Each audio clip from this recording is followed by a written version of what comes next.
be what I need it to be. In the early 1960s, two of the most powerful men in the world entered the final chapter of their prosperous careers. They looked back on their accomplishments and were conflicted, and they looked ahead to their legacies and were worried. These two men were New York City planner Robert Moses and legendary filmmaker Walt Disney. Moses was despised by many.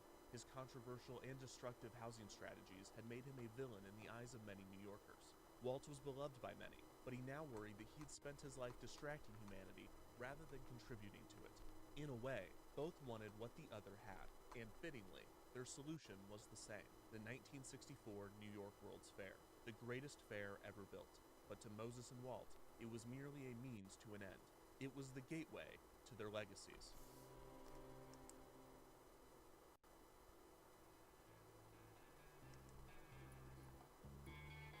I love when he does intros like this.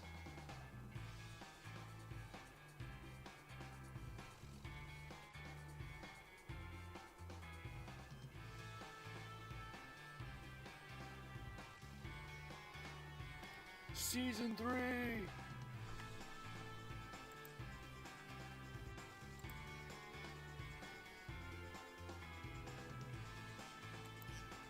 Obviously.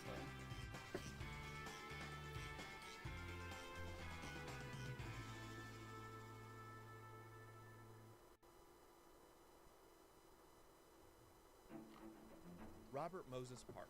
He liked the name. After all, he was Robert Moses. The potential eponymous city park was a dream that the city planner had ruminated on for decades. In the mid-1930s, when plans were drafted for the 1939 New York World's Fair, Moses saw his first opportunity to make progress on his vision for the greatest city park in the world. In Queens, there sat 3 miles of undeveloped marshland, used mainly as a landfill, known as Flushing Meadow or the Corona Dump. It would be near impossible to raise the millions of dollars necessary to transform Flushing Meadow into a usable site if the goal was merely a city park. However, if Moses used the grounds as the site for the World's Fair, the dump could receive the funds needed to develop it, and the profits from the exposition could be used to transform the temporary fair into a permanent park. Moses convinced New York Mayor Fiorello LaGuardia to approve the Queens Dump as the location for the 1939 World's Fair, and the first step toward Robert Moses Park was underway. Through 1936 to the fair's opening in 1939, construction crews worked to transform a large portion of the filthy swampland into a gorgeous fairground, having to divert a river filled with sewage and defeat an army of monster rats in order to do so.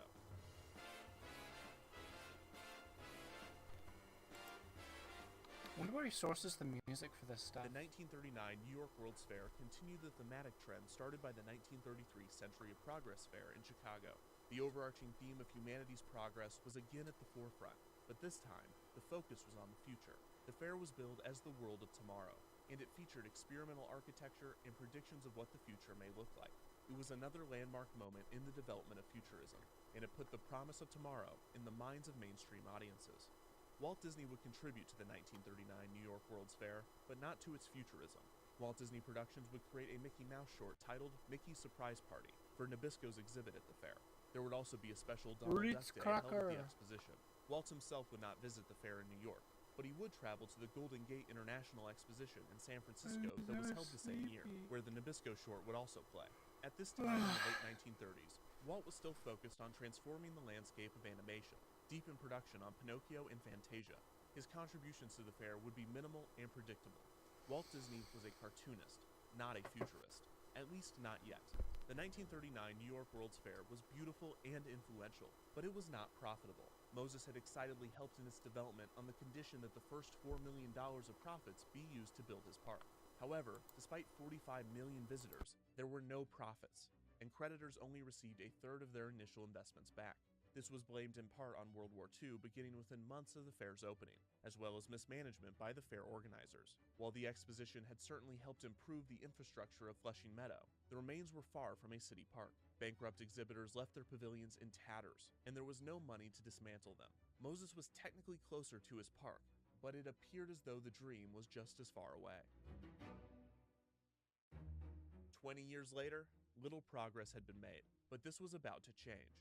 In the summer of 1959, a group of prominent New Yorkers were in the early stages of planning another New York World's Fair, to be held in 1964. The group approached Moses to gauge his interest in serving as the fair's president. The role was attractive to Moses for multiple reasons. First, money. Moses was powerful, but he was not wealthy. His daughter Jane had recently been diagnosed with cancer, and he would not be able to afford the expensive treatments with the compensation that he received from the roles he held in the city. The presidency of the fair, on the other hand, paid significantly more, and he had already found a way to retain power within the city government, even if he were forced to relinquish a few of his roles. Another reason Moses considered the fair's presidency was power. The president of the fair would be in charge of millions of both city and private funds, and every contractor in the city, business in the country, and country in the world would have to go through him if they wanted to participate in the fair, which early plans indicated would be the most ambitious to date. The most important reason Moses wanted to be president was, of course, Robert Moses Park, a project that was more important to him now than ever. As he neared the end of his career, his work in city planning was under immense scrutiny. He had overseen mass evictions of low-income neighborhoods, many of which housed predominantly African-American and Puerto Rican families, to make way for road systems and wealthy developers.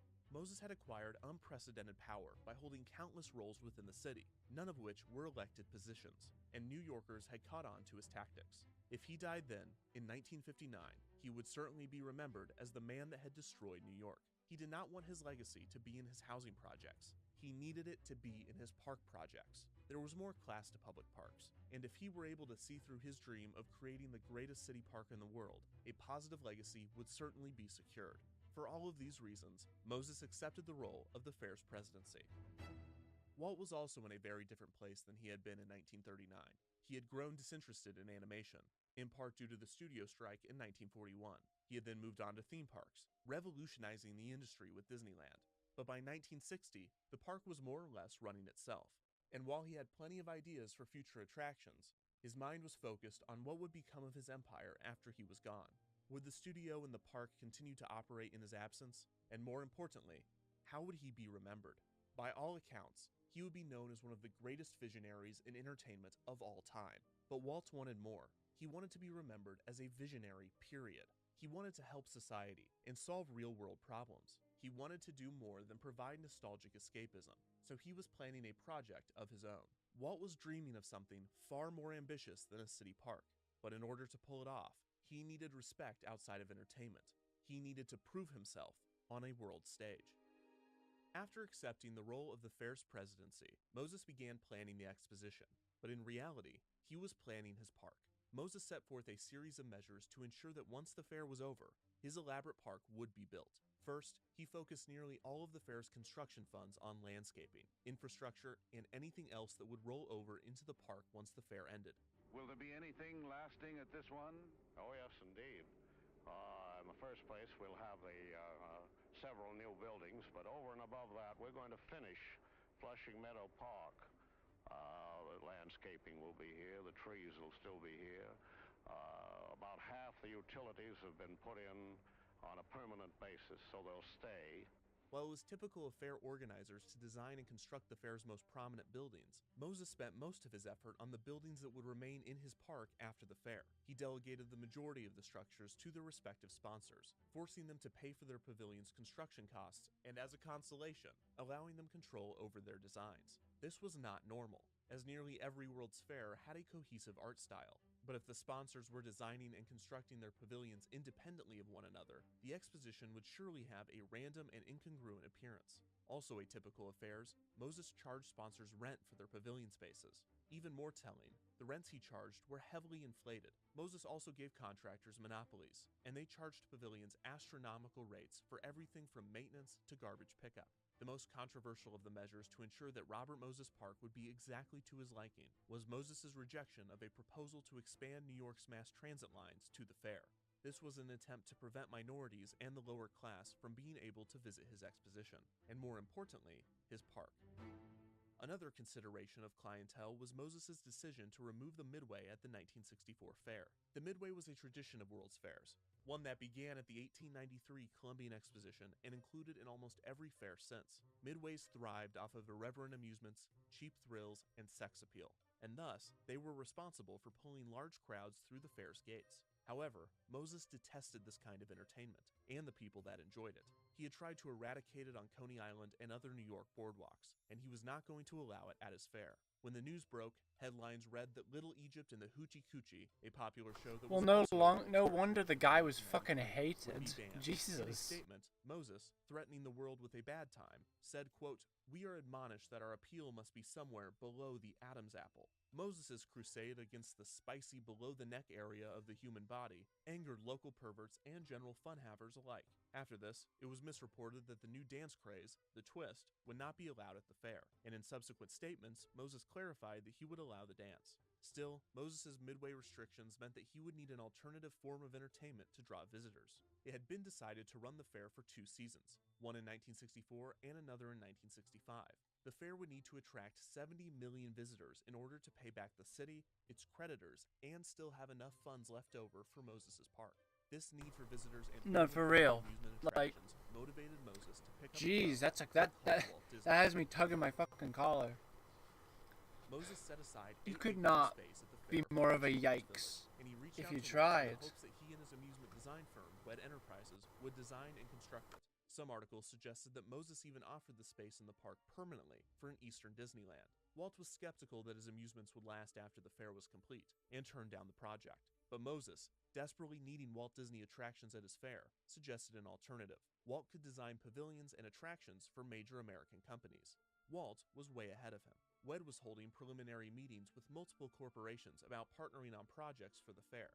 Like Moses, Walt had many reasons to participate in the exposition. He saw it as an opportunity to develop new technology, while having the companies foot the bill. More importantly, he wanted to gauge his attractions with East Coast audiences that were thought to be more sophisticated than West Coast audiences. And of course, I try my Walt best. had bigger plans, I'm a but big he was fan not of prepared to discuss them yet. old Walt Windows had plenty of ideas aesthetics. for fair pavilions, It's not what my most actual concepts he desktop had not looks been like. able to get It's off the ground at Disneyland. Windows 7, One was an but attraction from a it's proposed nice. annex to Disneyland named Edison Square. A few It years also fits prior, the General Electric had reached out to Disney, sunny interested in vibe, sponsoring an attraction you at know? the park. Walt assigned John Hench, an Imagineer who had the done work on sunny the original skies and the Tomorrowland nice Disneyland, skies. the project. Hench had recently seen a production of It the stage fits. play Our Town. I which totally featured meant a to do that progression and of scenes didn't of two just citizens of a stumble small into town that. during the turn of the century. Hench used this as the inspiration for an attraction to be named Harnessing the Lightning, which had audiences walk from theater to theater to view the progress of electricity in 4 scenes. Set in 1898, 1918, 1958, and finally the future. In lieu of actors, each scene would feature animated figures with limited movements portraying the story's characters. Edison Square would not come to fruition, but Walt had not abandoned the concept. Another potential attraction was the Hall of Presidents, a show from another proposed Disneyland annex, Liberty Street. The Hall of Presidents would feature all of the U.S. presidents gathered together on stage, depicted either by wax or animated figures. In both attractions, a major issue was the technology. Walt and his Imagineers had been toying with robotic animated figures since before Disneyland even opened, but they were not advanced enough to carry a show on their own. Most recently, Walt had assembled a team of his most trusted Imagineers, including his wife's brother-in-law, Bill Cottrell, and his longtime collaborator, Ub Iwerks. Walt envisioned a Chinatown for Disneyland, with a Chinese restaurant featuring a robotic Confucius. Iwerks and Cottrell got to work on the figure, and Cottrell reportedly named the technology animatronics, from the words animation and electronics. Amazingly, the figure worked and was able to speak, for a short time before the mechanics caused its skin to rip off. Clearly, the technology was not ready, but it was closer, and it was enough to keep Walt dreaming. You think Now, so? In 1960, he wanted to use the animatronic technology for his President show, as well as a show with singing birds called the Enchanted Tiki Room. He tasked Wed to start work on both Like, I projects. started off The team just began designing the I singing wanted it bird to look and one of cool, the US presidents, and then it Walt's just sort of favorite, fit. Abraham Lincoln. As Walt had dinner with Moses in August of 1960, the city planner practically begging him to contribute to the fair, all of Walt's plans were falling into place. Of all of the companies with which he had discussed the fair, 3 stood out: Coca-Cola, GE, and Ford. He would pitch Coca-Cola the Enchanted Tiki Room, GE a new version of Harnessing the Lightning, and Ford a scaled-down Hall of Presidents starring Abraham Lincoln. All 3 relied on one key factor: whether or not Hollow animatronics would be Presidents? perfected God, I in do time, not or like even at all. With Disney on his side and many countries any lining up to remotely sponsor the progressive bill, Moses only had American. one more group to Jeez, convince, the Bureau of International Expositions. The BIE was formed in 1928 for the purpose of organizing and regulating world's fairs. The organization retroactively labeled many of the great fairs of history BIE fairs and put forth a series of requirements that any future fairs must follow. over 100 countries became members and agreed to the Bureau's rules for future expositions.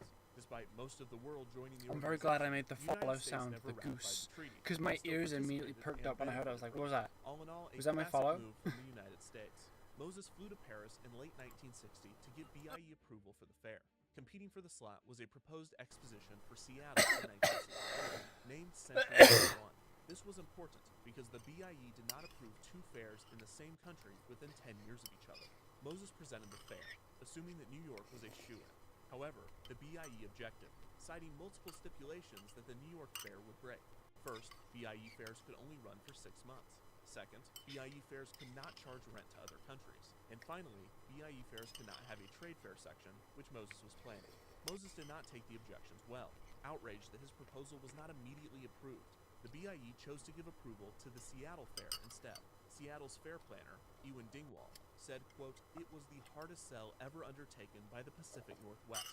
People didn't even know how to pronounce Seattle." Moses flew back to New York, having lost the fight. And worse, to the people of Seattle. He was still intent on having his fair, regardless of BIE approval, and he still hoped to convince the BIE countries to participate. This would not be impossible, as the BIE was known to be flexible on their stipulations. But Better. Moses, outraged at their rejection, immediately went to the press, insulting the organization, describing them as, quote, "3 people living obscurely in a dumpy apartment in Paris." Taken aback, the BIE called upon all of its members to boycott the New York Fair, and countries immediately began pulling out. Moses scrambled to save the exposition, hoping to secure the backing of major cities or companies within the countries whose national governments would no longer participate. The blunder with the BIE would be just the start of Moses and the fair's problems. Oh? While Moses was busy taking the world out of his World's Fair, Walt was working hard to ready the animatronic technology for the exposition's attractions. Ooh, audio animatronics? Right, audio animatronic. The first deal to be signed was with Ford. However, they rejected the concept for the Hall of Presidents show.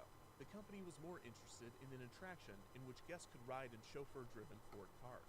On a visit to the Ford plant in Michigan, Walt and his Imagineers discussed the attraction with the company's executives.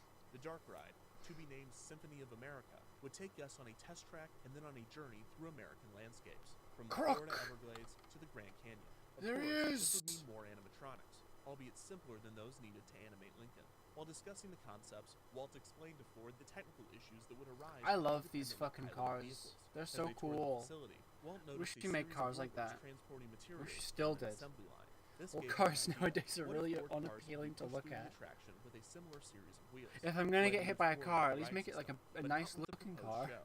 Ford did not like the concept for Symphony of America. The company believed that it was too close to their Aw. competitor Chevrolet's marketing campaign, See the USA and Your Chevrolet. The Drive what? your Chevrolet through the USA. America's the greatest land of all. The Imagineers went back to the drawing board, while Walt was preoccupied. His passions did not lie in the Ford Pavilion. They were squarely with harnessing the lightning and his Lincoln. Ever since I was a You think I could small boy, increase I never viewership thought if I I had a great bumped personal up my admiration for fucking Abraham character's Lincoln. boob size? As a young boy, Would that work? Walt Disney had dressed as Lincoln and delivered the Gettysburg Address. His knowledge on the president had evolved a little since, but his childlike appreciation had not wavered. I'm gonna stop Walt's swearing. initial Hall of Presidents I don't concept need to by swear that much. 1961 was certainly out of reach, due to both technology and funding limitations. Instead, the new show would star Lincoln alone. The attraction was being referred to as One Nation Under God. In June, after Ford rejected the idea, Walt flew to New York to pitch the show to Moses. Moses loved it, but he believed that it would be better supported at a government pavilion rather than a corporate one. Moses tried to convince the federal building to host the Lincoln show, exhausting his contacts within the federal government. Not deterred, Moses instructed Walt to continue development on One Nation Under God and let him worry about securing government approval. Walt was happy to move forward, and it was more clear than ever that Lincoln needed to be an animatronic. Walt explained, quote, "You can't have human beings working 3 or 4 hour shifts," in uncharacteristically thoughtful sentiment, before he added, quote, "We can't afford to pay them, or they'll make mistakes, or somebody won't show up," which was much more characteristic of Walt. The GE project was also progressing nicely. The harnessing the lightning concept. Yeah. was developed The into a new show Gadzooks following the strategy. carousel of progress. Also, I'd like to point out that quote from Walter. You had me in the first half. You didn't have to say the rest of that. Mistakes, or somebody won't show up, which was much more characteristic of Walt. Okay, man. GE Okay, I project was understand. also progressing nicely. The Harnessing the Lightning Whatever. concept had developed into a new show that Walt was calling Nicest Carousel billionaire, Progress. by the way. Instead of audiences walking from room to room, Wed was designing a rotating theater that would move them between show scenes. The show would star a simple family reacting to the progress of technology, starting at the turn of the century and ending in the future. The show would be part of a larger pavilion called Progressland, which would feature other exhibits, such as a demonstration on nuclear fission and the Corridor of Mirrors. The GE contract would be signed in September of 1961, and a budget of $10 million was approved for the ride. Coca-Cola decided not to sponsor the Enchanted Tiki Room, prompting Walt to open the show at Disneyland instead of taking it to the fair, which, considering the addition of the new Ford ride and assuming Moses could secure funding for Lincoln, still resulted in 3 Disney attractions for the New York Exposition.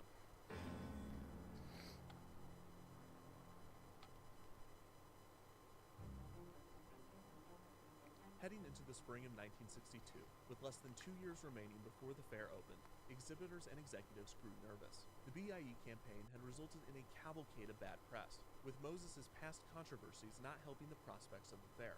Moses was not distressed, and he was offended at any indication, in the press or otherwise, that the fair would be anything but a spectacular success. At the same time, the 1962 Seattle Century 21 Fair was beginning.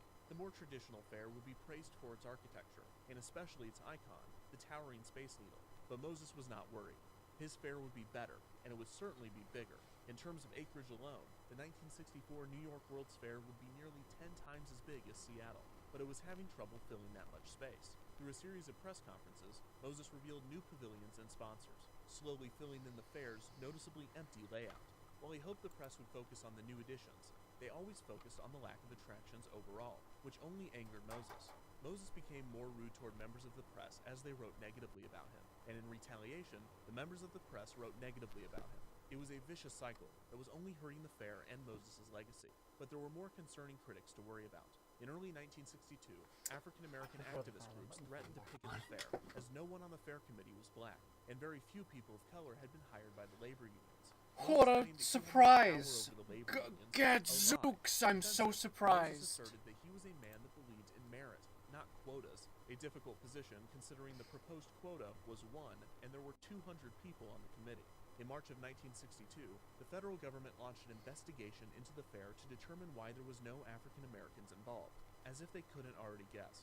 The following month, Moses announced that educator Dr. George H. Bennett would join the executive staff as its first black member. As Moses grew I've been concerned kind of over trying the to pace potential myself, protest of the fair, stream-wise, more so I've worried been that like white an hour, progressives would then not an hour or show, rather two, than and then a actually bit more. attracting people of color. Rayman In Revolution May is honestly kind of 1962, crap, Moses to be finally honest. had It's good the news to worst report. version of Rayman France, 2. Belgium, Britain, West Germany, Holland, and To answer your Italy, question, all countries that the BIE forced to boycott the fair, would be represented I do not at the like it. I exposition prefer the in some Dreamcast form, version. whether by a private company Rayman or the Revolution city takes government. Rayman This 2 brought and its Moses some beautiful good press. structure How and long it would balloons last it depends beyond on how any long Moses reasonable was amount. Artist sketches are used as a guide for the finished figure. But yeah, it's Rayman 3, Rayman Origins, and then Rayman To feed his 60,000-pound body. Dreamcast, I Better check guess. this fellow out fast. Taking a break from the problems in New York, Moses flew to California to visit Disney, who gave him a tour of the studio. He updated Moses on the Carousel Progress, as well as the Ford Pavilion, which would now feature an attraction named Ford's Magic Skyway that would take guests through the history of invention and end in a city of the future. Walt also had a surprise for Moses, taking him into a special room in the studio. Walt Like, asked it's Moses impressive, if he it's would an like to interesting meet idea. Lincoln. The figure, But manually also I controlled don't by a team of like it. Imagineers, turned to face Moses, extending his arm. Moses grabbed it and shook it. It was a miracle. Lincoln was alive, and Moses needed him now more than ever. After the meeting, he desperately searched for the funding, finding a potential partner in Lincoln's home state of Illinois, who was to have a pavilion at the fair. Walt asked for $600,000 to create Lincoln, far outside Illinois' budget. Moses, intent on having the president, offered Illinois secret discounts on construction and maintenance fees, before finally offering them a $250,000 subsidy under the table to pay Walt. Meanwhile, Walt was working on the Carousel Progress, getting more invested with the show by the day. You can, Honestly, fair enough. If you like it, egg on my face. Like, have fun. I can't take that away from you. I just don't personally like it because I don't like In May of 1962, platformers the story that was bloat over, themselves but more just than they 2 need months to. Later, GE changed their minds. I like a Not nice happy with the history angle. tight Walt was incensed, experience. shouting, quote, "I spent my whole life telling stories with nostalgia, and this is the way you communicate with people." Walt was so frustrated that he wanted out of the contract, but it I'm was just too gonna late. Like, for some of the things they added, like, I did it the wrong way. Some of the things they added, like, well, like the power-ups, the power-up shop, the little mini-games you can get, a lot of that was in the game already. They just spread it out now. So now, the power-ups you don't get from progressing in the game, you get them from buying them in a shop. You don't get mini-games from just... You don't get life from getting cages, you get life from doing the mini-games that they put in. They took a level from the original game and put it into that minigame area. So you can't even play that in the story anymore. It doesn't exist. The structure is just slightly warped, and I don't like it as much. And then there's also the hub world at large, which just has lums that it shouldn't have, and collections and like areas that you can go to. Like, you don't go to the Marshes of Awakening as the second level. You don't have to do that. You can skip that level until you need to go to the Nightmare Realm. What I don't know what it's called. Cave of Bad Dreams. Finally, in August, a GE executive stood up for Walt's vision, and the original storyline was approved. But this was not the end of the problems with GE. Executives would constantly show up uninvited to WED to view the show and give notes. Walt, again outraged over the micromanagement, lambasted the executives, saying, quote, "All right, gentlemen, what I want you to do is go down to the Coral Room and have a good lunch. Then I want you to go back to the Burbank Airport and fly back east where you came from and stay there until I've got something I want you to see." Despite the issues, Walt honestly, that's kind of based. Viewed it as a long-form He doesn't have many base GE, moments, Walt that Walter, but that was pretty fun. Just go away. I'm not done yet. As a breakthrough in American theater. He was found working on the project late at night, not sleeping, improving story notes, and critiquing renderings, just as he had done in his prime with animation. With Snow White, Disney had changed the animation medium forever, and with Fantasia, he had attempted to prove its merit as high art. Similarly, Disneyland had changed amusement parks forever, but his World's Fair attractions would prove WED's sophistication. Walt was constantly fighting WED's reputation as a builder of kiddie rides. When he approached Moses about contributing a monorail line to the fair, one that could then be integrated into the New York transit system, Moses turned him down due to the cost. But many suspected that it was because Walt and WED had been pigeonholed as merely an amusement company. This would need to change if Walt's plans past the fair would come to fruition, but the fair pavilions were a necessary first step. In early 1963, with Walt deep in work on his 3 attractions, WED received a call from Pepsi Cola. The soda company was planning a $600,000 that logo is really cool.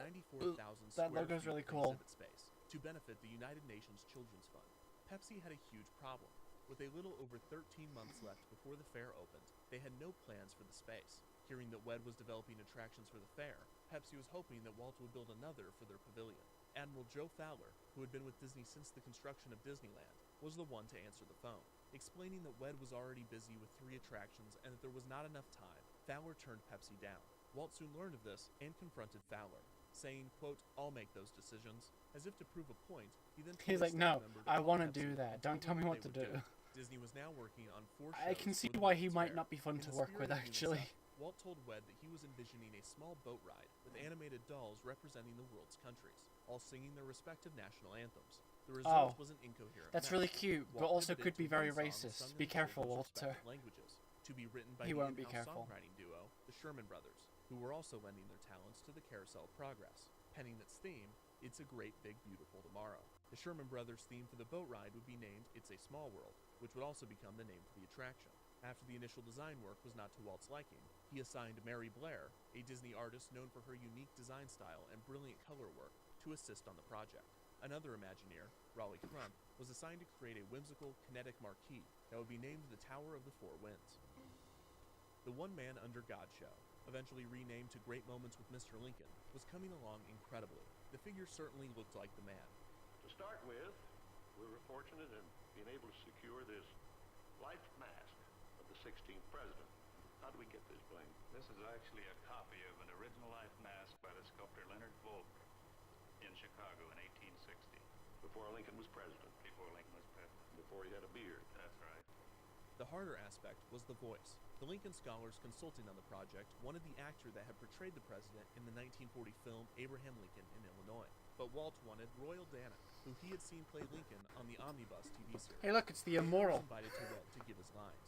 After Dana read them, Walt jumped out of his seat, shouting at him, quote, "No, no, no, you don't understand. Do it again." After a second attempt, You Walt don't gave a certain understand. reaction.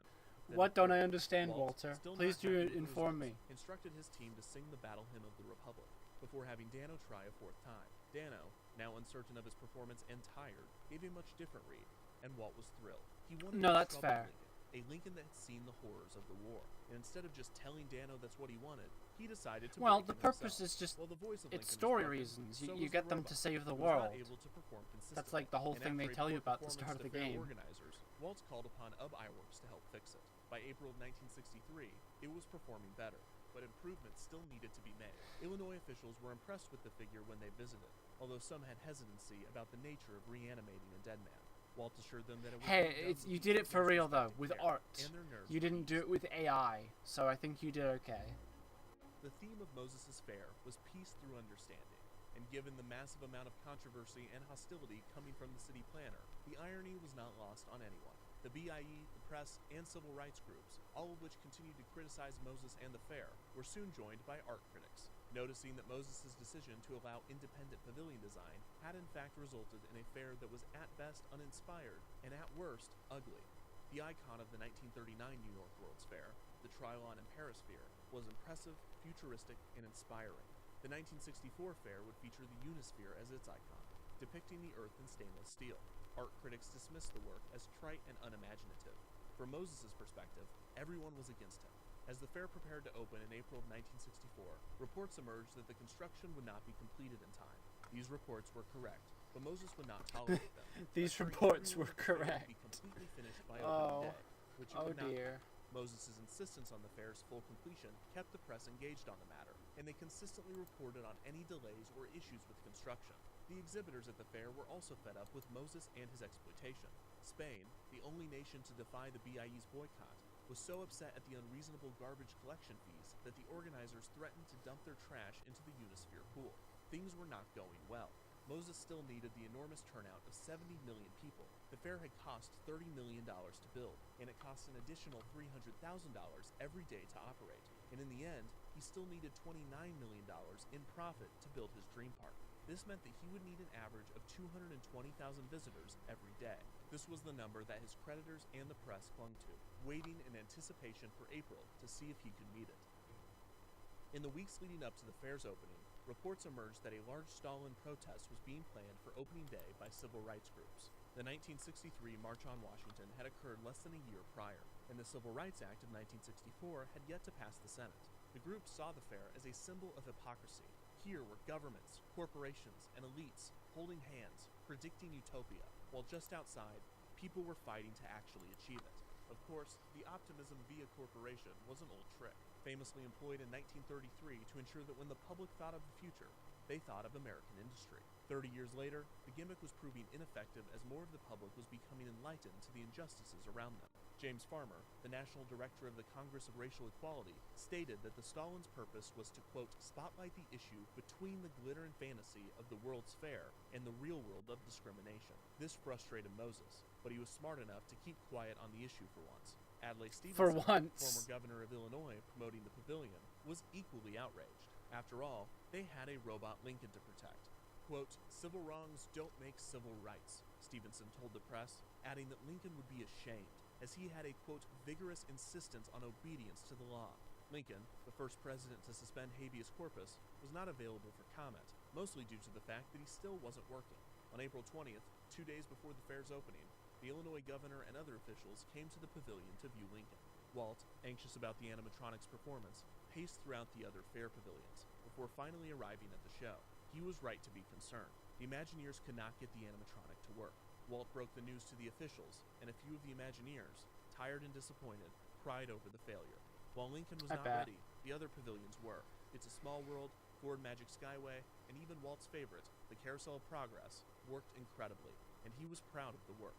Still, Walt needed East Coast audiences to love it too. Moses needed audiences to simply arrive.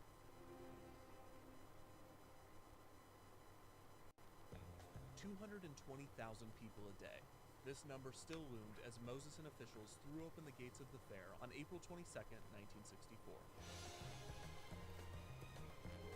It's the biggest, they say, the most beautiful, the most awe-inspiring, the most colorful, the most spectacular event of this era, the New York World's Fair. Where is whimsy like this anymore? The world is so miserable. I want whimsy like this to exist again.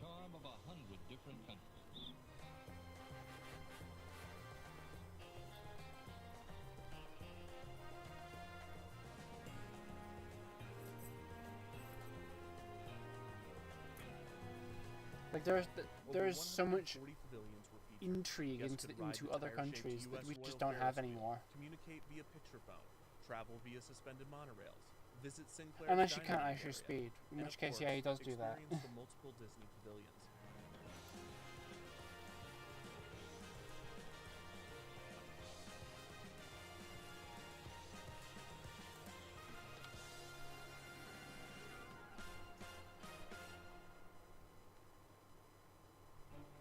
As promised, the civil rights groups had created a successful stall-in on opening day, and to make matters worse for Moses, the weather was miserable.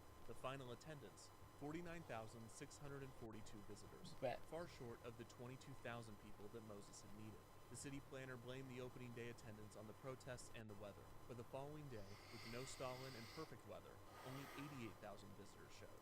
During the first weekend, only 160,000 guests per day visited, and the following week, daily attendance fell as low as 45,000. That was something that was in the game by default already, though, which weirds me out because, like, well, some things might need me to do that, and I don't have that anymore. Because everything was on the line. On April 30th, 1964, the run with load is like the best thing. That's as good as it gets. He was only able to deliver his speech a total of 7 times, which was technically 6 more times than the real Lincoln had, but it was clearly not enough. Imagineer Mark Davis questioned, quote, "Do you suppose God is mad at Walt for creating man in his own image?" The Imagineers continued to tweak the animatronic, and it was soon working reliably enough to perform. May saw better attendance than April, but it was still not good enough. Moses changed his excuse from weather to the children, who would be in school until July. While he was never short on deflections, he was short on time. July did not bring the necessary crowds, nor did August or September. The 1964 season of the fair ended, and not a single day saw 220,000 people. By September, the fair should have earned close to $90 million. It had barely earned $25 million. Accounting for construction and operating costs, the fair ran a deficit of $17.5 million for the 1964 season. The other fair executives knew better than to bring up the financial issues around Moses, but it was soon revealed that the situation was much worse than anyone knew or could have possibly imagined. Tickets are on sale now, all over the country. An accounting error resulted in all of the fair's advance ticket sales being credited to the first season, even though many of them had not been redeemed. This resulted in the first season's finances looking better than they had been. More critically, the second season would now see 15 million visitors that had prepaid. And as far as the books were concerned, these visitors were entering the fair for free. Now, Moses had to be informed. George Spargo, chairman of the fair's finance committee, volunteered to break the news to him. Moses, a longtime friend of Spargo, fired him immediately. He then brought in the accountant responsible for the error, a man in his 60s, and derided him, reportedly for hours. Days later, the man would suffer a heart attack, undergo open-heart surgery, and die shortly thereafter. The press soon found out about the error, and while Moses stayed positive, his denials and excuses no longer held any weight. In order to get visitors through the door for the second season, Moses searched for additional attractions. He also compromised many of his ideals, allowing bars and dancing girls to move in. A vote of confidence was held by the fair committee to determine whether Moses would retain the presidency for the second season. No one was brave enough to vote against him, even though there was immense pressure from creditors and certain city officials to remove him. The 1965 season progressed similarly to 1964.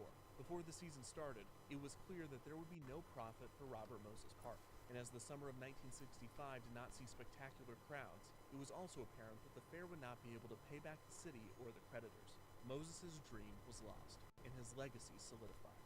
But amazingly, in October of 1965, the final month of the fair, the crowds arrived. Afraid to miss out on the great fair, audiences swarmed the exposition at the very end. On the final weekends, 500,000 people per day poured in. The fair ended with its most successful month by far. It was not enough to save the fair, which ended up losing millions, but because of the end crowds, Moses now had $11.6 million cash on hand. He could use this money to either pay back his creditors or continue development on his park. At an event with the investors present, Moses told them to their face his decision. He was going to build the park. The creditors were outraged, but they could do very little. As planned, the resulting park retained much of the layout of the 1964 fair, which itself had used a portion of the layout from the 1939 fair. Structures from the exposition remained and were integrated into the park, notably the Unisphere and the New York State Pavilion. It was a grand park, but nowhere near what Moses had originally envisioned. Worse, it would not bear his name, and it would not be his legacy. Instead, his aggressive and unprofessional conduct during the fair would become a key part of the legacy he was trying to avoid. Robert Moses would be remembered by many as a racist, power-hungry man that displaced the poor to give to the rich. There was no avoiding the image, especially after the highly detailed and critical 1974 Moses biography, The Power Broker by Robert Caro, was released. Moses lived long enough to see the public autopsy of his career, and in his old age, he tried to defend himself and his policies, to no avail. Moses would pass in 1981 at the age of 92. The 1964 New York World's Fair had been much more successful for Walt Disney. 91% of the 51 million fair visitors had experienced at least one of Disney's 4 attractions, and reviews had been spectacular.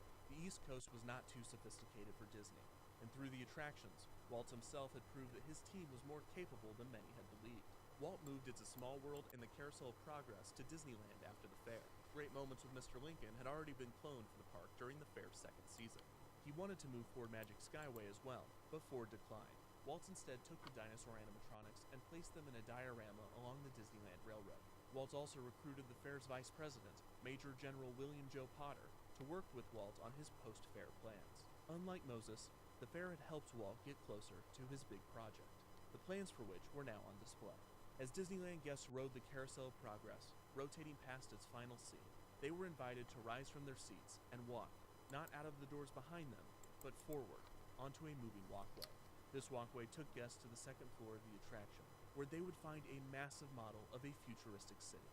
It had been called many things: Project Future, Progress City. I like recently, Legends. Epcot, It's kind of just a experimental fun prototype game. community It's just of more tomorrow. levels though. This was the project It's that what I Walt had been expected dreaming from about Mario for years. Galaxy 2, This to be would be honest. his contribution to Like, it's just society. more of This the would be game, Walt Disney's but like legacy. There was just one problem. it's not quite as Walt Disney it doesn't quite was dead. feel like a full version of itself.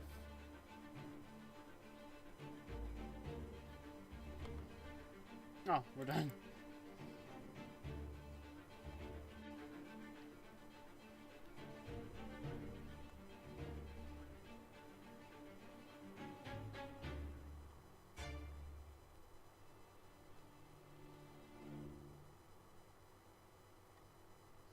I don't know the history of Coney Island. Do educate me, Mr. DEFUNCTLAND.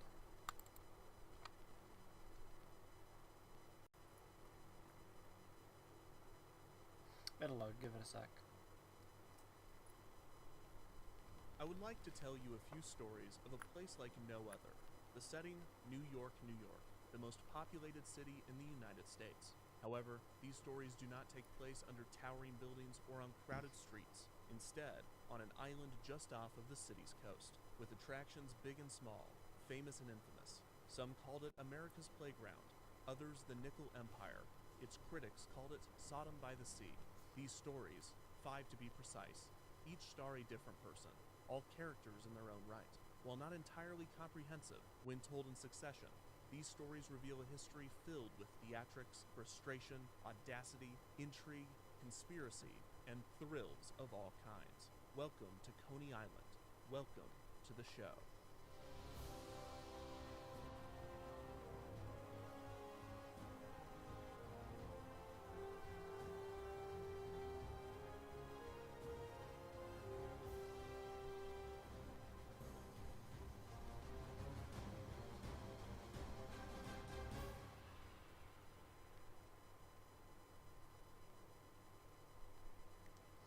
The The first story stars Frederick Law Olmsted, an architect and social critic, who believed that he understood the city's problems. In the mid-19th century, New York was plagued with issues, some unique to its landscape, some common problems exacerbated by the tolls of the city. Most concerning the social I wish I had a model that actually like Olmsted existed. This was not the fault of the people, but of the urban It wasn't just a landscape in which they JPEG. lived. He believed that the concrete jungle made people more selfish. But we'll get and there, cruel, I guess, and the maybe city's one vast day. social issues could be traced back to its dreary setting. City planners felt the same, and Olmsted and his design partner, Calvert Vaux, I were guess from chosen like to a design gameplay public perspective, park it's in just like, Manhattan. well, it's Opening more in of 1858, Origins, and people just Central like to Park have was more of Olmsted's that game. solution to the citizens' seedy behavior. So people Olmsted quite believed enjoy that the fact that you can contemplation just of jump nature, right into it even with your manicured friends. nature, was critical for the betterment of society, an effective method of integrating social and economic classes together, a lesson in citizenship and civility. Put simply, plants calm people down. While Olmsted's famous public parks would go hand in hand with the social critiques, he would also play a large part in the development of a place that would be the antithesis to his ideals. Coney Island was a small island just off of the southern coast of Brooklyn. Since the early 1800s, the land had held a few residents, some farmland, and over 3 miles of sandy beaches. Separating Coney Island from Brooklyn was a small creek, in which there was no official way to cross. That was until 1829, when the first bridge, named Shell Road, Yeah, connected for the the time island to being, I'll mainland, just be and Coney this Island was given fucking its first, PNG in the albeit corner. small, hotel. Over the next 4 decades, development would continue But at a slow when I pace, can afford with to, the I'll addition of a get an rail actual line and a model. horse car line, attempting to After draw I've more New Yorkers afforded to the to beach. It wasn't do more until important after the things. Civil War that Coney Island's potential would be noticed, and it was partly Olmsted's fault. In an attempt to better connect Brooklyn to the beach, Olmsted and Vaux designed a boulevard that would eventually be named Ocean Parkway, that would run from Prospect Park to Coney Island. The project, which was to be completed in 1876, would make traveling to Coney Island much more convenient. Most significantly, the plans caught the attention of people with money. Not just any money, but railroad money. Wealthy developers began seeing Coney Island's potential as a beach resort space. Railroad magnate William Engelman would build a hotel on the island in 1870 named the Ocean Hotel, on a beach that he would soon name Brighton Beach, after the Brighton seaside resort in Sussex. This would draw the attention of another railroad tycoon, a notorious robber baron, Austin Corbin, who would purchase the land to the east of Brighton Beach, naming it Manhattan Beach in an attempt to draw New York's elite. He would also publicly declare that Jewish people were banned from his resort, also in an attempt to draw wealthy anti-Semites, which backfired in the press, but did appeal to certain members of the upper class.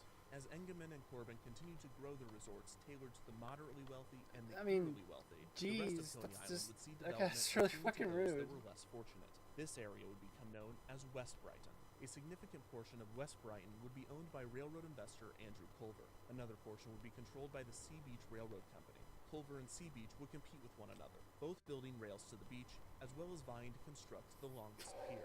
While Culver and Sea Beach were busy measuring their docks, other businesses were setting up shop on the rest of West Brighton. This resulted in many unique, creative, and some questionable ventures attempting to capture the eyes and pocketbooks of the lower-income beachgoers. Casinos, restaurants, bathhouses, brothels, and cabarets sprout up. Everywhere a visitor turns. Who knows, maybe I'll learn how to rig this thing to have emotions. This was allowed by the Commissioner of Common Lands, John McCain. No relation. McCain was a corrupt politician who owned a construction company that would build many of Coney Island's structures, so it was in his best interest to allow as many businesses as possible, regardless of whether they I have plenty of time while I'm figuring out. Fires were a common occurrence on the island, Well, whether by you know. accident or arson, and when McCain's company was not building Or new maybe you don't know, structures, they were but rebuilding charred ones. The rising middle it's class detailed. of New York and the growing immigrant population flocked to West Brighton. In the It was an link escape from the below. city, the exact opposite of the one Olmsted had presented. Coney Island became known not for its tranquil scenery, but for its thrills. It was an overindulgence in the aspects of human nature that Olmsted and many other social critics viewed as immoral. These negative opinions did little to stop the growth of Coney Island, and it was not even able to prevent some members of the upper class from embarking on a day of pleasure. Unlike Brighton, and especially unlike Manhattan Beach, West Brighton became known as a melting pot of class and culture, and this was just the beginning. Sideshows, card games, and bathhouses dominated West Brighton, but more substantial and creative additions were on their way. The 7-story Elephant Hotel became an icon of the island, despite Wait, its you know how to eventual use that transition app? into its most prominent brothel. Many amusement rides began to populate West Brighton, but the star was inventor Lamarcus Adna Thompson's Switchback Gravity Railway, one of America's first roller coasters. This wooden coaster had guests climb a tower, board a car, and powered by gravity alone, brave multiple camelback hills, ending at the opposite tower. Guests would then climb this tower as well, with their cart being raised to meet them. After boarding once again, riders would complete the return trip. The Switchback Railway opened in 1884, and it was an incredible success. Coney Island also became known as the possible birthplace of the hot dog, which by some accounts was invented and sold on the island by German immigrant Charles Feltman. At the very least, Coney Island would popularize the dish and some of its unique variations. Olmsted, now in his late 60s, had continued his landscape architecture. He still believed strongly in the value of nature and the scenic escapism from the urban landscape, but he was not done inadvertently influencing the growth of the immoral oasis of Coney Island. In the early 1890s, Olmsted was approached by an acquaintance of architect Daniel Burnham. Burnham wanted Olmsted to consult on the 1893 Columbian Exposition in Chicago. Olmsted initially declined given the quick turnaround and nature of the event, but soon accepted after realizing that the fair would give his art a platform for greater appreciation. The fair would be massively influential, and Olmsted's work would be praised. However, the exposition would arguably motivate the growth of Coney Island more than it would the field of landscape architecture. The White City of the fair would inspire the design of the park soon to populate West Brighton, and in no time at all, the amusements of the Columbian Exposition's Midway, including its signature Ferris wheel, would make their way to Coney Island. For all of Olmsted's efforts and social criticisms, one of his lasting impacts on the Empire City would be the Pleasure Center off the coast of Brooklyn. The subject of our second story was a man that was also present at the 1893 Columbian Exposition, perhaps one of the most peculiar visitors the fair had. The man's name was Captain Paul Boyton. Born in 1849, Boyton had joined the U.S., Mexican, and French navies by the age of 24. Boyton then turned his attention to life-saving. In the early 1870s, he helped create the first life-saving service at Atlantic City. It was there that he learned of a new aquatic safety invention, an inflatable rubber suit that acted as a life preserver. Boyton experimented with the device and soon found that the rubber suit transformed the user into a vessel, allowing them to comfortably stay afloat at sea, paddle along with the current, and even reach impressive speeds while riding waves. Boyton saw great potential in the rubber suit and sought to advocate for its adoption. To do so, he planned a bold stunt. He was going to board a ship in New York, sail until he was a few hundred miles off of the coast, and then jump overboard and paddle to shore. Boyton had thought of everything. He had over a week's worth of PNTuber Plus is something that I just do not understand. I would love to, but I don't know how it works. Not deterred, Boyton snuck onto the Queen. I don't even know how to get my own PNG in there. Until it was time to attempt to swim. When 250 miles off of the Irish coast, Boyton made his way to the deck, inflated the suit, and attempted to jump. However, he was stopped by the crew and taken to the ship's skipper, Captain Bragg. Bragg wanted him in the brig, but Boyton began to brag on the suit. Bragg bought the brag and kept Boyton out of the brig, allowing him to attempt his stunt, 30 miles off of the coast instead of 250. Thankful, can we get that again? What did you just say? For hours, braving an unexpected storm and avoiding the sharp rocks off of the coast. Exhausted and weak after his journey, Boyton crawled ashore the next morning, victorious. News of his success traveled fast, and Boyton attempted more daring stunts. His journeys became that of legend, and he was recognized around the world, often referred to as the Fearless Frogman.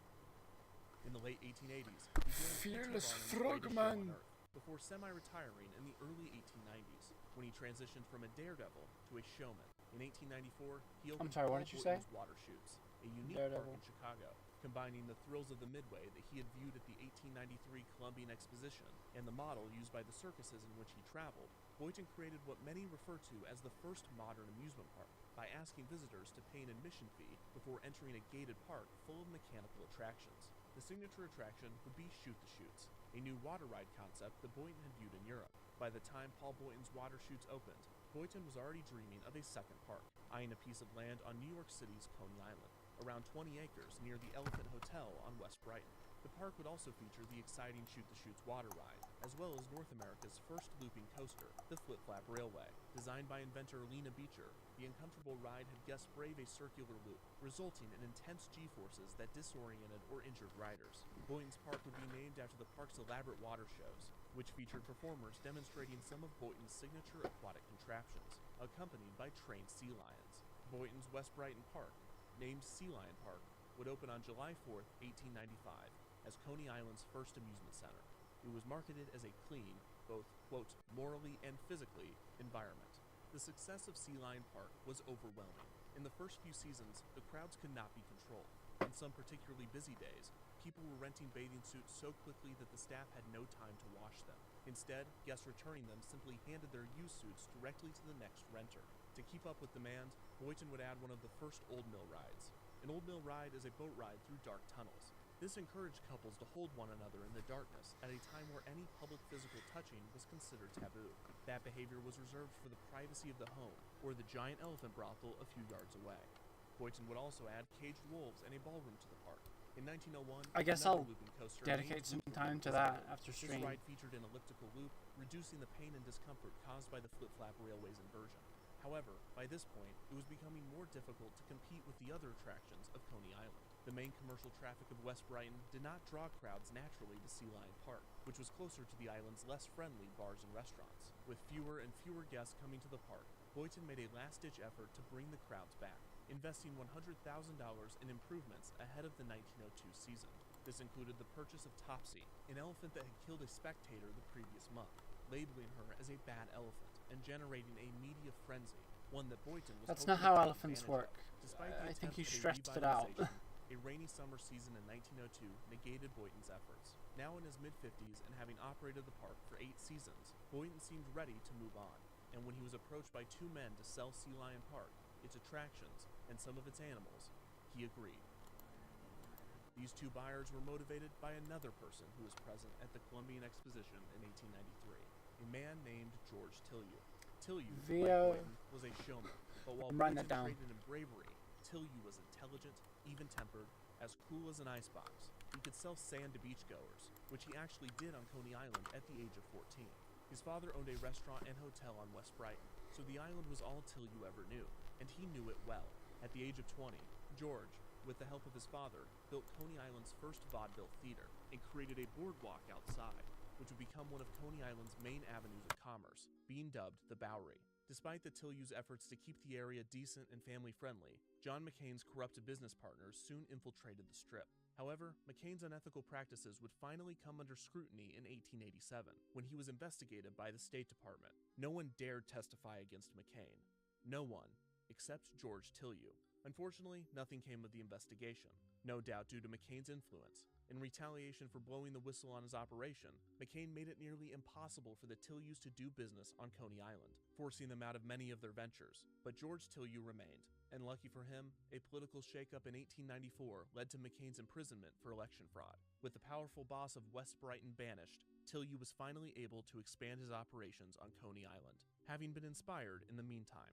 At the 1893 Okay, I'll play with that after Exposition, stream then. Tilliou was moved by Ferris's wheel, and he believed its permanent home should be on Coney Island. However, it was already planned to be moved to Chicago's Lincoln Park. It would then be moved to St. Louis for the Wait a 19th minute. World's Fair, before eventually being blown up. No, But that's by then, such. Tilliou had already come up with an alternative. Is that why it's After his called a offer was Ferris rejected for wheel? Ferris's wheel, he decided to build his own. On newly rented land, Tilliou put up a sign stating, quote, "On this site will be erected the world's largest Ferris wheel."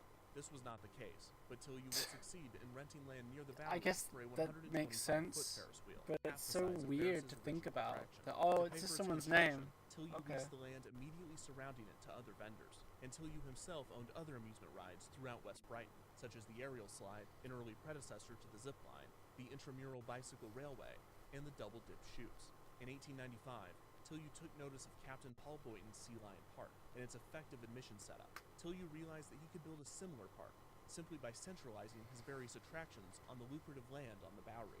Tilliou knew that if he was to compete with Sea Lion Park, he would need a signature attraction to compete with Boynton's chutes. On a trip to England, Tilliou found the perfect ride. It was a racing contraption in which guests rode wooden horses down parallel tracks. Considering the popularity of horse racing at the time, the ride was a perfect fit for Coney Island. Tilliou purchased the rights to the ride and built one as the centerpiece of his park, which he would name Steeplechase Park after the ride. The park would open for the 1897 season. Tilliou would go all out for the park's signature steeplechase attraction. He employed the use of people dressed as jockeys, announcers to voice over the races, and details such as quarter-mile posts and a finish line to create a sense of immersion. However, the ride's main appeal for guests was the seating setup, in which men and women rode on the same car, forcing them to hold on to one another in the light of the shining sun, otherwise known as God's eye. Tilliou, being an intelligent showman that studied his guests, found that any attraction that hung, spun, or swung women into the laps, arms, or bodies of male riders was inherently more popular, and Tillieu, and soon the other showmen of Coney Island, purposefully searched for and designed attractions that did just this. This was key in transforming West Brighton into a place for everyone. Those that came to the island for a safe day of entertainment were not mortified by the physical interaction, as the rides provided an excuse for the behavior. But for those that had always come to Coney Island for an escape from the expectations of proper society, they were not disappointed either, because they got to touch woman's shoulders, or as it was known in 1897, third base. Tillieu continued to grow the park as the 20th century neared. In 1901, he met two men named Frederick Thompson and Elmer Skip Dundee. Thompson had created an attraction for the 1901 Pan American Exposition named A Trip to the Moon, an early dark ride that simulated a trip for 30 passengers to the moon aboard a rocket ship called Luna 3. The large vehicle was suspended from the ceiling, and as the vehicle moved throughout the building, fans blew to sell the effect. Guests would pass over a few locations depicted by paintings before landing on the moon. There, the guests would disembark, but the attraction was not over. After exiting the vehicle, guests would walk around a papier-mâché cavernous lunar world, filled with costumed characters known as Selenites, who would furiously munch on green cheese. Within the ride itself was a gift shop selling the green cheese. Guests were then led to the palace of the man on the moon, with dancing moon maidens, before making the trip back to Earth through the mouth of a lunar monster, climbing down a rope ladder to the ride's exit. A trip to the moon was elaborate and expensive, both in terms of construction and operation, but it was also incredibly profitable. Its mastermind was Thompson, an ambitious artist that enjoyed the social rewards of his creations. His partner, Dundee, was the business side of the operation, and he was charismatic and competitive. Their partnership worked perfectly. Their enormous success at the Pan American Exposition drew the attention of Tillieu, who believed the ride would be a hit at Steeplechase. Thompson and Dundee were very interested in a permanent attraction at Coney Island. Both seemed to be interested in climbing the social ranks of New York City, and from the start, the duo had more entertainment ventures planned. But Tillieu knew Coney Island, and placing a trip to the moon at Steeplechase was a perfect first step. The ride was once again a success, saving Steeplechase from the rainy summer that would plague the resort and sink Boynton Sea Lion Park. It wasn't long until Thompson and Dundee were considering opening their own park. Some speculate that Tillieu knew this, and when it came time to renegotiate the lease for a trip to the moon, Tillieu demanded 60% of the profits from the ride, instead of the 40% in the original agreement. One theory is that Tillieu, with all of his insights into the island's business, wanted the duo to create their own park, because he believed it could only draw more business to the island and to Steeplechase. No matter the reason, Tillieu's negotiation tactic pushed Thompson and Dundee to create their own park, offering to purchase Sea Lion Park from Boynton, who agreed and left the amusement park business that he had revolutionized. The duo got to work renovating Sea Lion Park into a brand new amusement park, named Luna Park, partly after the ship from their popular attraction. Many of the attractions at Sea Lion Park were removed in the renovation, but Thompson and Dundee made sure to keep Boynton's most popular ride, the water chutes. The park would use short-term leases for many of its attractions, as Tillieu did with Steeplechase. However, the aesthetic differences between the two parks was striking. Luna Park was a pageant of fantastical architecture. It would become known as the Electric Eden, from the 250,000 lights used to illuminate it at night. It exuded the elegance of the Columbian Exposition, while stripping it of its pretension, replacing the rigidity of the white I never played it, curved world of fantasy. so I couldn't tell you. An design element was the creation of a visual focal point for the park, which came in the form of a 200-foot tall tower, which was decorated in 20,000 lights and flanked at the bottom by fountains. I could tell by the box that it was a multiplayer game, and I didn't have anyone to play it with, so I never got the game.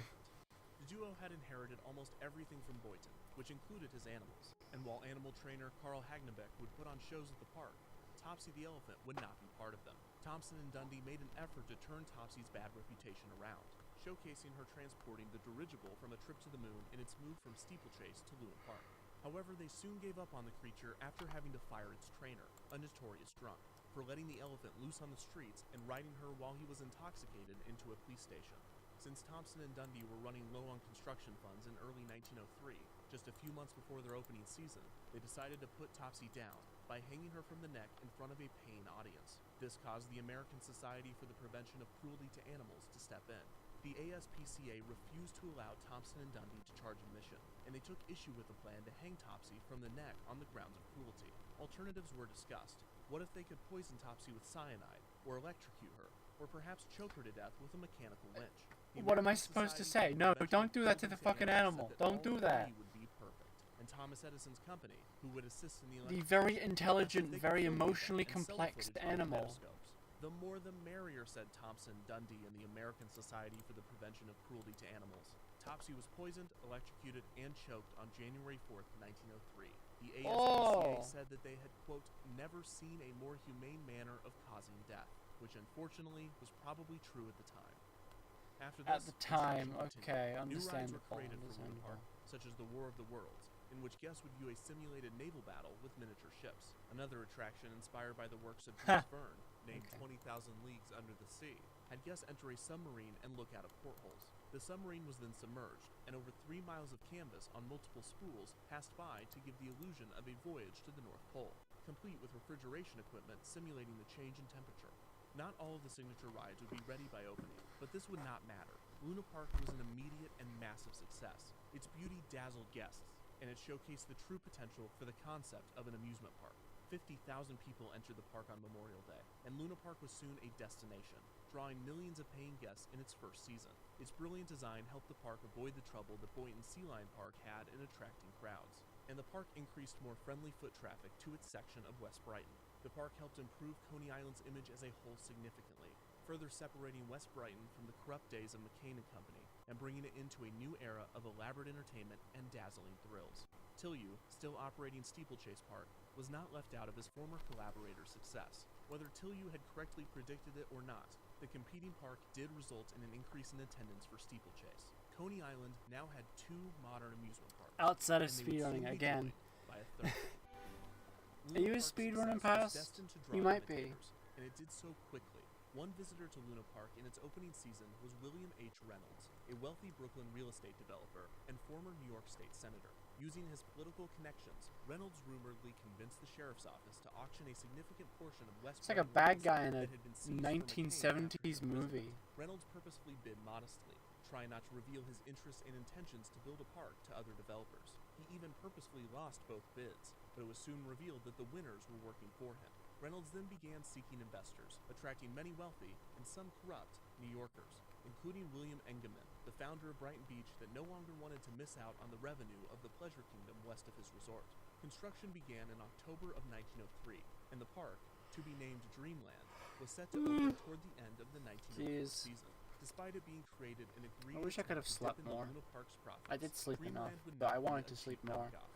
The park would cost $3.5 million. I was around $100 comfy. million today. And with freedom, Ah. Reynolds was determined to render the year-old Luna Park obsolete. If Luna Park What had games an do you attraction, speedrun? Reynolds had a bigger or better version of it. Dreamland would have a submarine ride, water chutes, a taller tower, and even more lights, with the park advertising 1 million bulbs. Even its animal shows were to be bigger and better. Frank Bostock, an animal trainer who had been competing with Luna Park's Hagnaback for years, was asked by Reynolds to set up a show in Dreamland. Bostock would invite the famous lion tamer, Captain Jack Bonavita, to perform with his big cats. This would be a huge draw for the park, but in 1904, while attempting to train a lion named Baltimore, Bonavita's arm was mauled. Baltimore? 8 months later, he would be forced to amputate it, but Bonavita Rip. went back to work, drawing bigger crowds, billed as the one-armed lion tamer. Another Dreamland attraction was the baby Damn, blue he just park. kept rolling with it. Real, Okay. premature infants that guests could pay to view. Dreamland's lucrative piece of real estate even had a private beach for visitors. Dreamland had a clear advantage over Luna Park and blew Steeplechase Park out of the water, but the large investment would be hard to recoup, and unlike Thompson and Dundee, who were able to turn a profit in Luna Park's first season, it was unclear when Reynolds and Company would make back the expensive building costs. Dreamland would open ahead of schedule on May 14, 1904. Now with 3 parks, Coney Island's amusement offerings had finally outgrown the demand, and instead of drawing more business to the island for everyone, the parks now began drawing business away from each other.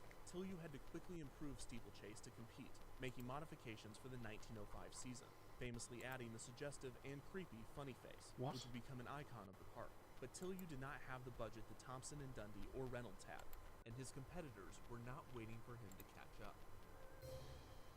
Luna Park, having only been open for 2 seasons, and Dreamland, having only been open for 1, were already undergoing elaborate and expensive renovations.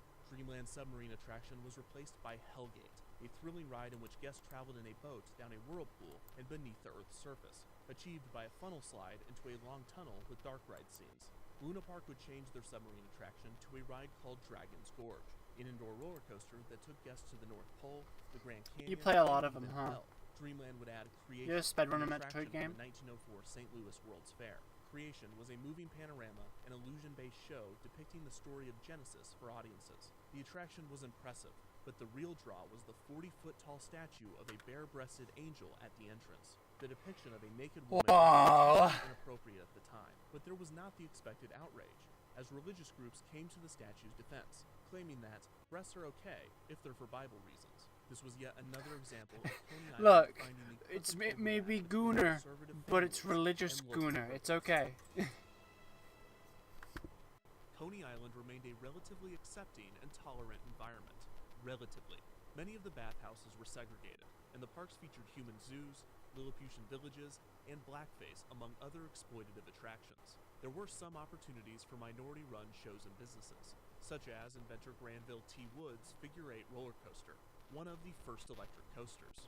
The biggest news in the following few seasons at Coney Island came on July 28, 1907, when a single cigarette set Steeplechase Park ablaze, burning down the park and multiple buildings on the Bowery, till you watched A the flames single consume his cigarette. creation before quietly walking away and That's taking his crazy. family to Sunday Mass.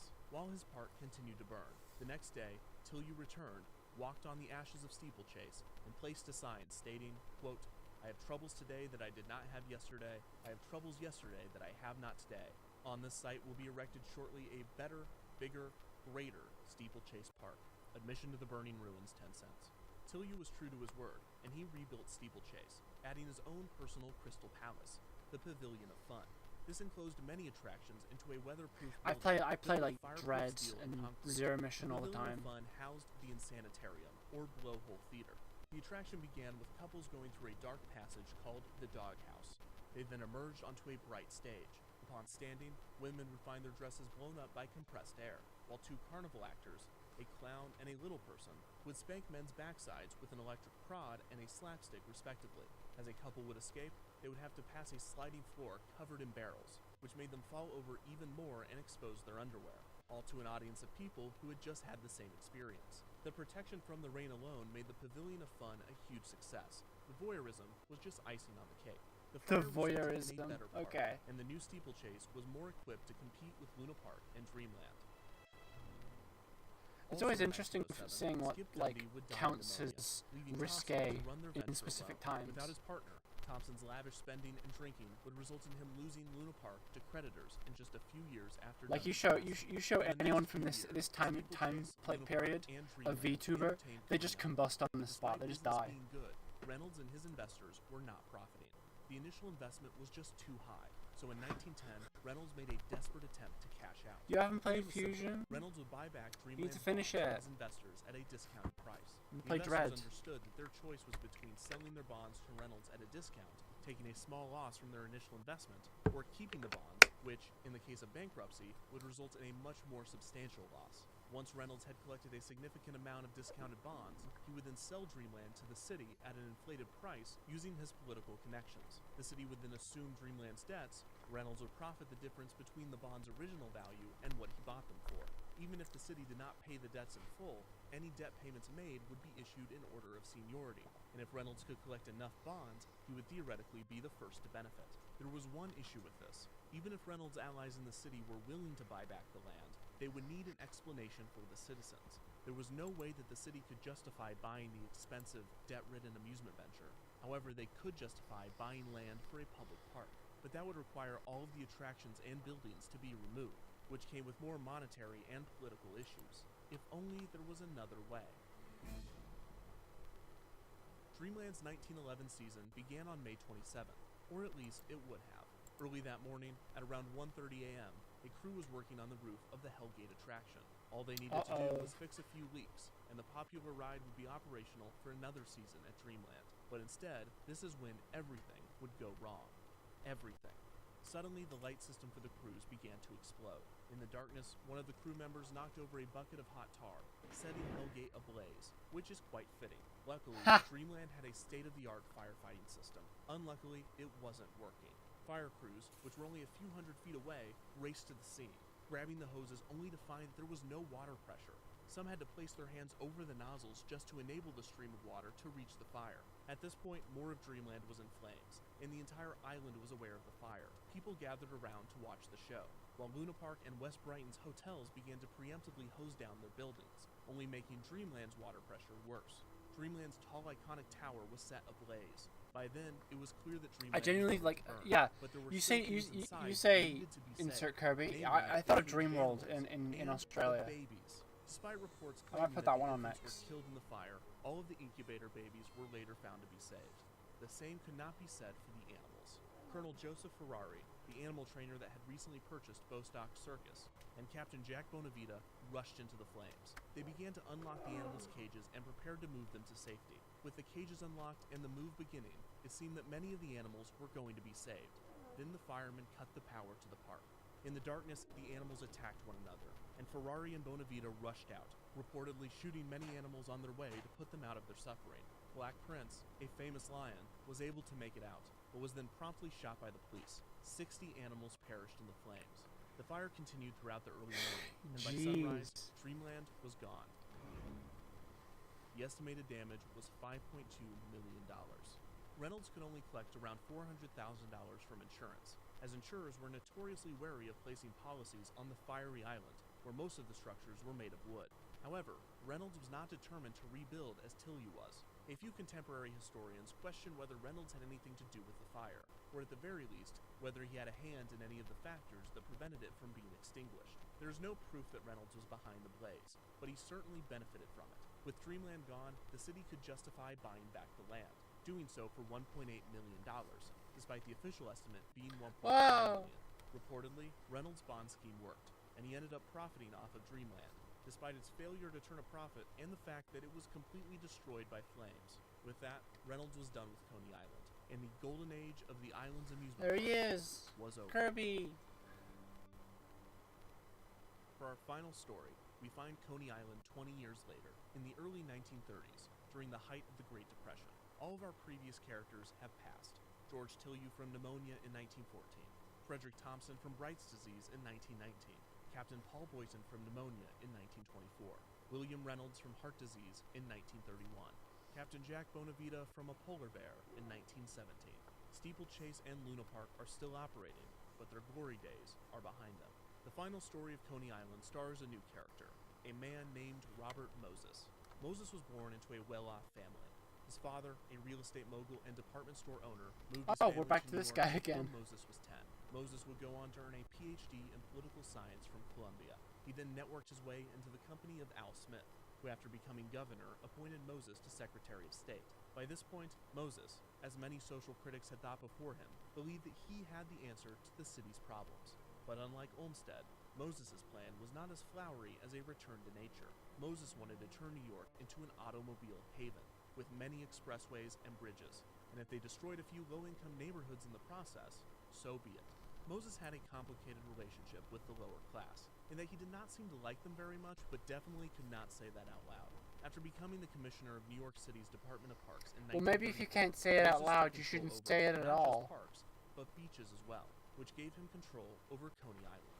The island had always attracted members of the middle and lower class, but after the subway line to the island was completed in 1920, anyone could travel to Coney for just 5 cents. This did result in a less wealthy clientele, but Coney's popularity only grew. Consequently, Moses drafted ambitious plans for Coney Island. He dreamed of dance pavilions, roller skating rinks, tennis and handball courts, playgrounds, and wide walking promenades. None of these plans included any semblance of saving the parks. In his 1937 plan, titled The Improvement of Coney Island, Rockaway, and South Beaches, Moses stated how he found the state of Coney Island deplorable, calling it a, quote, commentary on the lack of foresight of the citizens, with his major complaints being that the boardwalk had been constructed too close to the water and the lack of public land leading to overcrowding in the area. In the 1920s, the island had seen a shift away from the elaborate parks to independently owned thrill rides, including the famous edition of the Coney Island Cyclone in 1927. These mechanical rides had no place in Moses' vision. Moses was not against public recreation areas, and through his city planning, he would help create many. The issue was that Moses thought that all parks should be for the same purpose and motivate the same behavior. Moses' goal was to make Coney Island sterile and controlled, which was the very antithesis to its appeal. By this point, the island could benefit from more cleanliness, but it was clear that Moses was planning more than a beach cleanup. He wanted the sideshows and the parks gone, and in their place, a more predictable, standard boardwalk experience. Moses knew that Coney Island would not go down without a fight, so he implemented a variety of harassment techniques to break down the lineup of entertainment. Moses banned advertisements and loudspeakers, human pyramids and street performers. He planned to extend the boardwalk, requiring the destruction of many existing amusements, including the municipal bathhouse. The strategies paid off. Investors pulled out of properties on Coney Island, fearing that any venture would soon be rendered impossible by one of Moses' Well, thank you. I'm glad you're sticking around. Steeplechase experienced Most of my streams are just me talking to the wall. It's a lot easier to bounce off of someone that exists. Which Moses had assisted in building. The parachute jump attraction was moved to Steeplechase, becoming the modern-day icon of the island. Moses, the Great Depression, and then World War II were sinking the remains of what was once America's greatest playground. But Luna Park would not end at the hands of the economic downturn, or even the hands of the ruthless Moses. It would end as its neighbor had, in flames. On August 12, 1944, a fire started in the Dragon's Gorge attraction, because of course it did. The exact reason was unknown. Just a week They need to stop having these areas that are themed after fire-breathing fire monsters. It might help. Why not a water theme, or like an ocean theme? You're already surrounded by the water. An aquarium theme. Wow, we love water and wood and nature, and not hell itself. Still owned and operated by Tilly's children. With the end of World War II in 1945, Steeplechase saw some stability, with efforts to modernize certain areas and add new rides for children. But in 1949, a polio epidemic caused a large drop in attendance. The park crawled throughout the 50s, as Moses abandoned some of his initial plans to turn the island around, instead choosing to build high-rise, low-income housing for the citizens that he was displacing in other parts of New York City. Steeplechase would make it until the early 60s, when Marie Tillieu, daughter of George, finally closed the park on September 20th, 1964. The following year, she sold it to Fred Trump, who threw a demolition party for the park. I'm sorry, what did you say? Down to build residential housing that he never built, and in the end, all that remained was the parachute tower. Coney Island State continued to worsen No. before a revival effort, fueled by the nostalgia for its heyday, helped it out of its slump. In the last 40 years, the island has undergone as well as preservation efforts. That's Revival foul. Parks and attractions have sprouted up, capturing a bit of the flavor of Coney Island in its prime. Although the thrills and amusements present at the turn of the century Trump's are dad. impossible to recapture.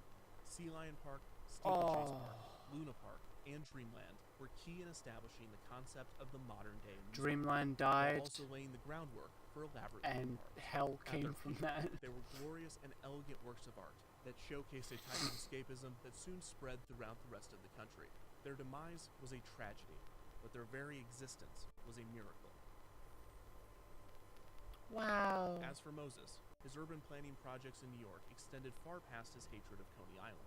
And as he expanded roadways and displaced citizens... I hate Coney Island. I hate New York. I hate Spider-Man. Amusement and theme parks. Do you like He had already anything? seen 2 New York Bro amusement hates parks everything. close under his watch, and he would soon play a part in a third. But that is another story. Oh. Well, that was fun. True.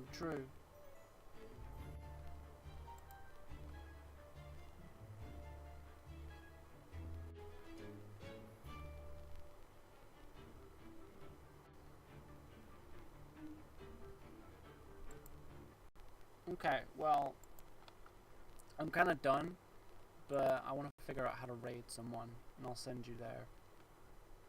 Can I raid you? How does one raid?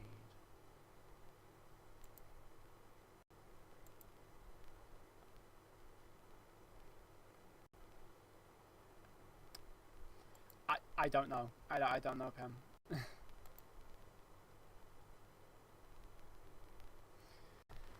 Maybe later. I'll come back. I might come back later. I just need to recharge my battery a little bit.